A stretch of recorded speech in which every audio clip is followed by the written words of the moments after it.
guest today helps entrepreneurs master their business and mindset to take persistent, brave action to gain consistent months in their business. She's coached over 200 entrepreneurs and developed a method for success that works to give them simple and effective results in their business.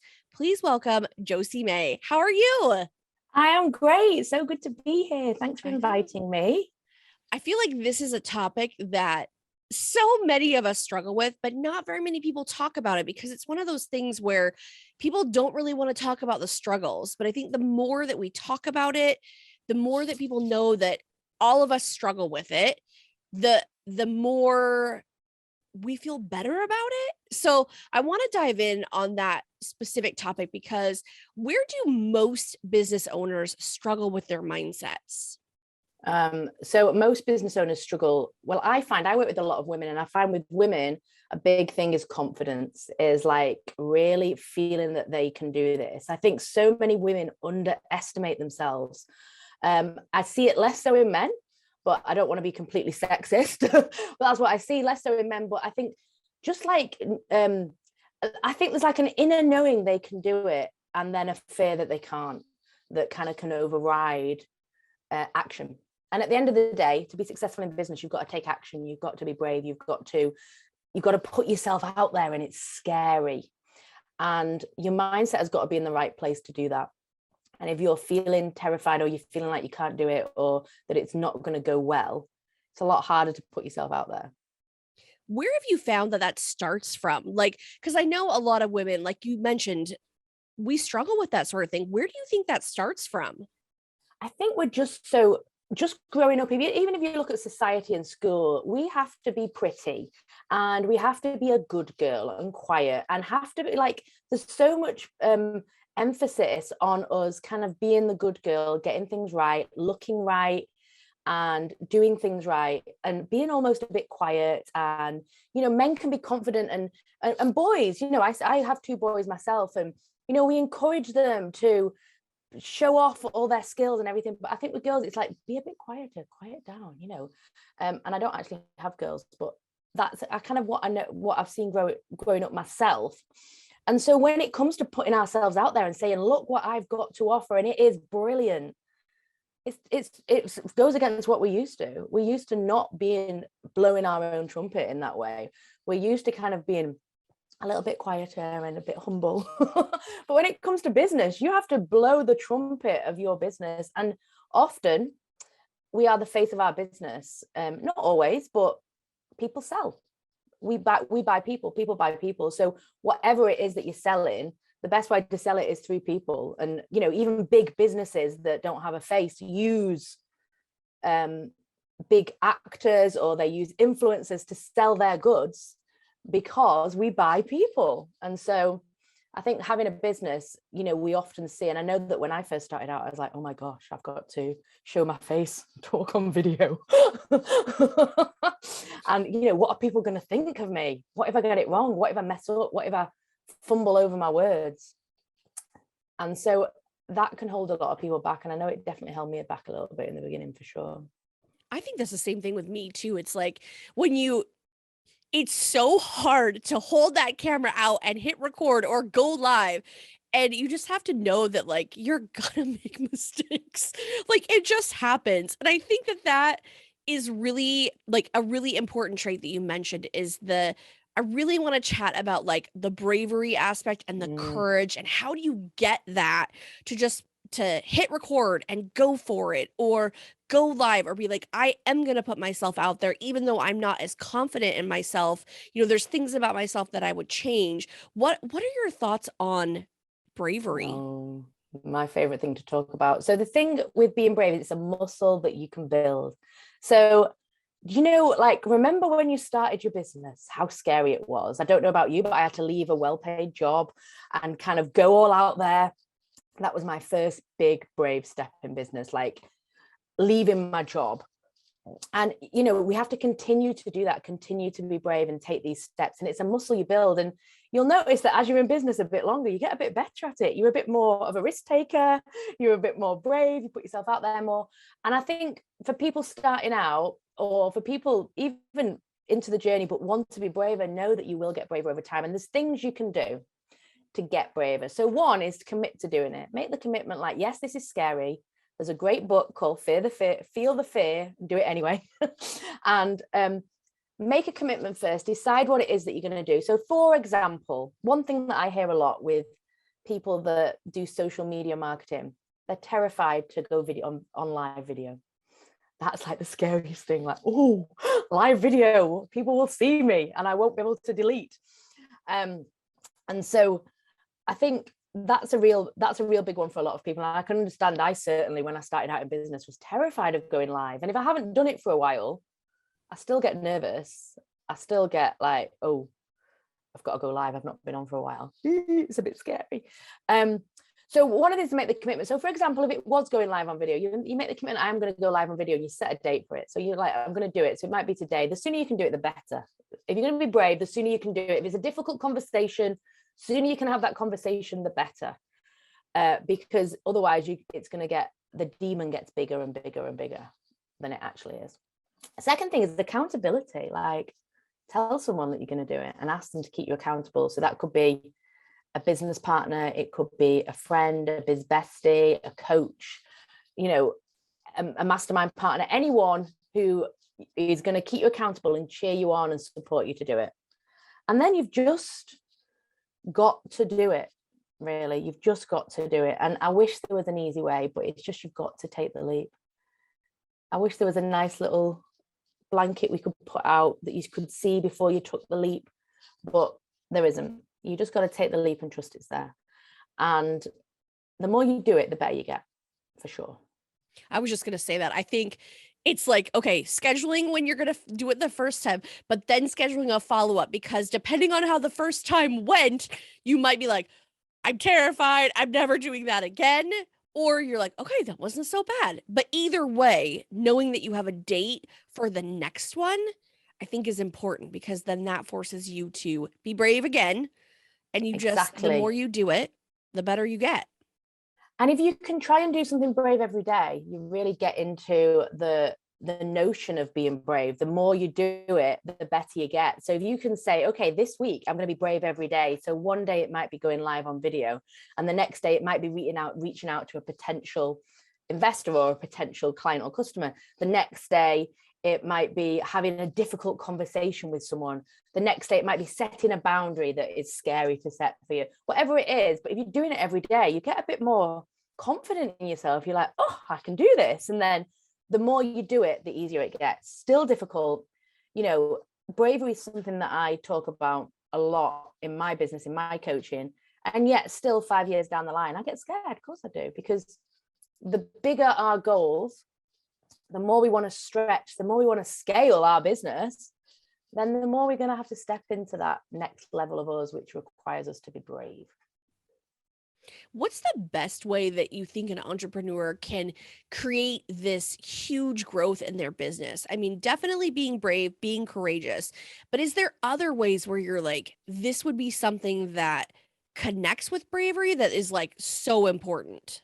So what I really like to do is, I do this for myself and I like to do it with my clients as well, is like to think about what your goal is. And I like to do it within a year. Like, imagine a year ahead of now. So it's this date in a year's time, and I want you to think about the goal that you have for this year in your business. Like, it could be an income goal, it could be another goal within your business, but whatever it is, then imagine yourself on that day in a year's time having achieved it, and just like closing your eyes and thinking a little bit about how you would stand, how you would act, and just kind of getting into that person that you are a year from now, because straight away you notice that you're a little bit different. That success changes you a little bit. And what I find is that what it requires for us to move forward in our business, to scale, is to step into that level, that version of us now.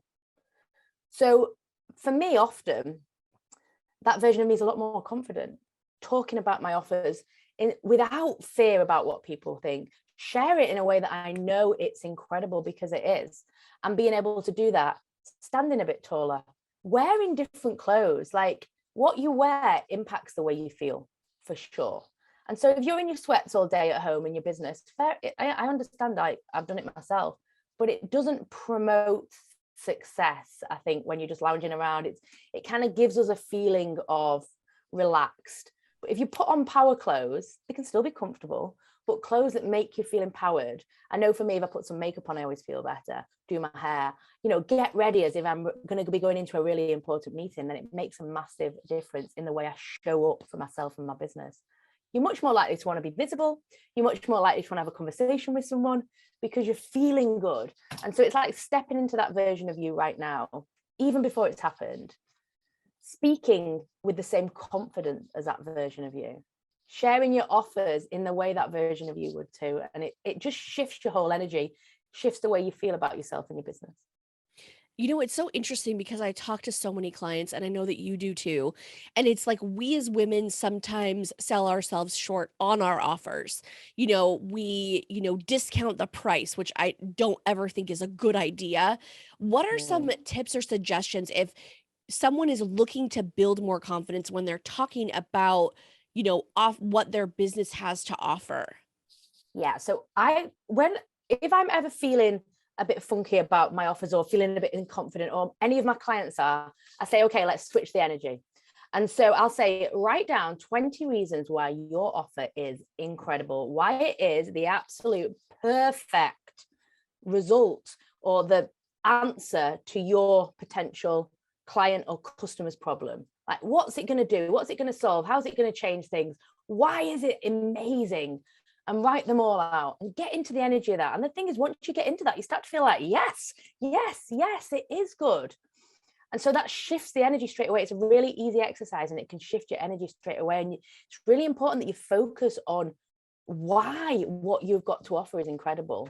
It's so easy, our human brain, to go to the negatives, to go to the why it's not going to work, to go to why it's difficult, and we automatically do that. So we've got to consciously shift our focus to the positives, to the why it is, because when you do, everything about the way you show up changes.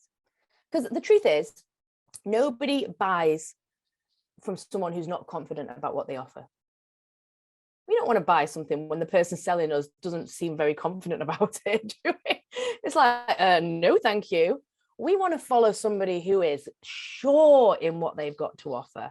We want to buy from someone who's like, this is it. This is the solution to whatever it is that your problem is or what your desire is.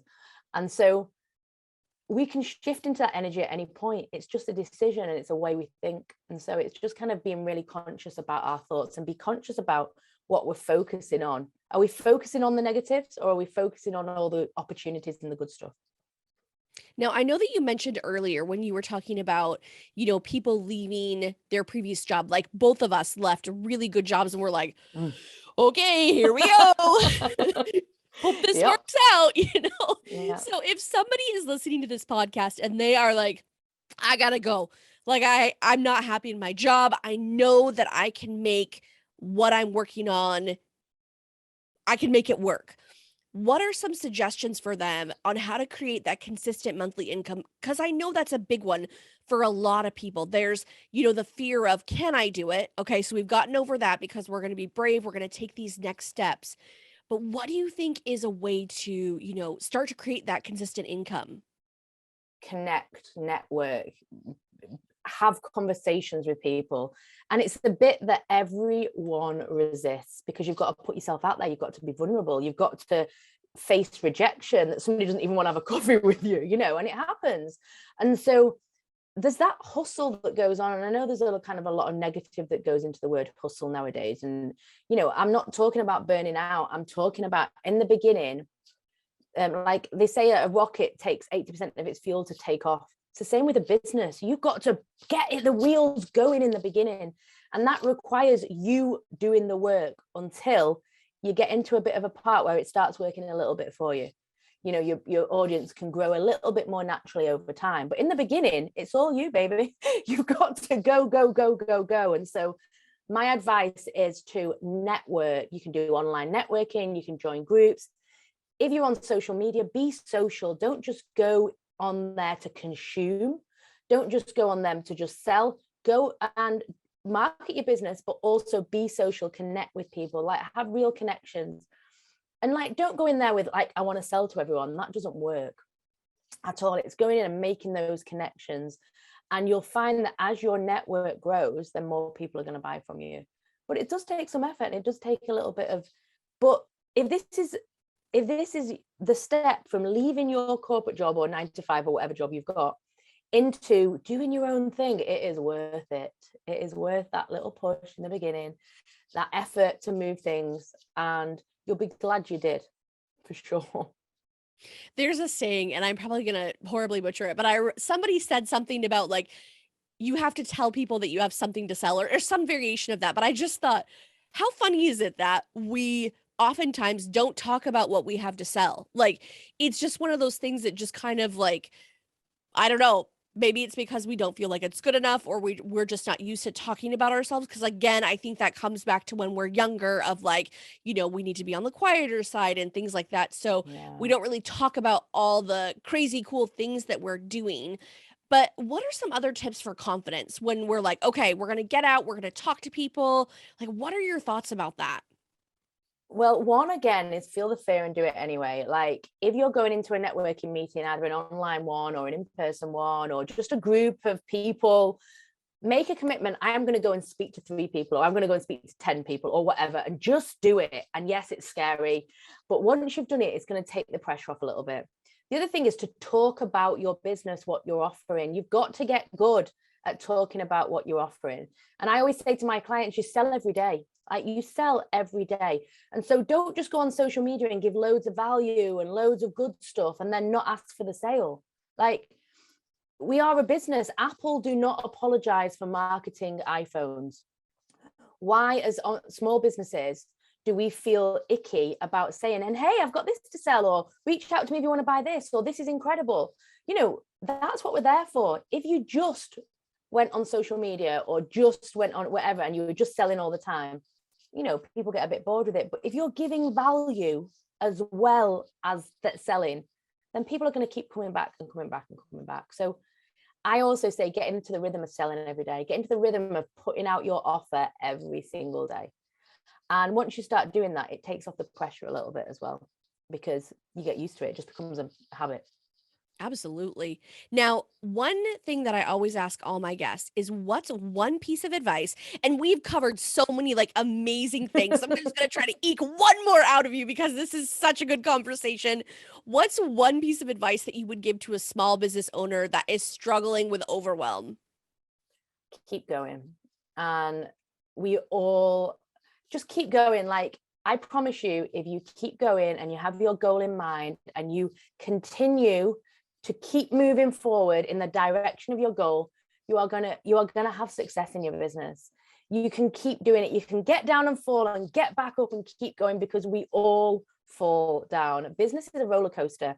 And for so long, I was just waiting for the highs, waiting for the highs, waiting for the highs. And over time, I've realized it's so much more fun if I just step back and enjoy the whole ride. And there's ups and there's downs, and it's all part of the journey. And you will look back on these difficult times and it will be part of your story. You'll look back and you'll say, remember that time when I didn't know if I could do it and I got through? And it's so much more interesting. It's your hero's tale.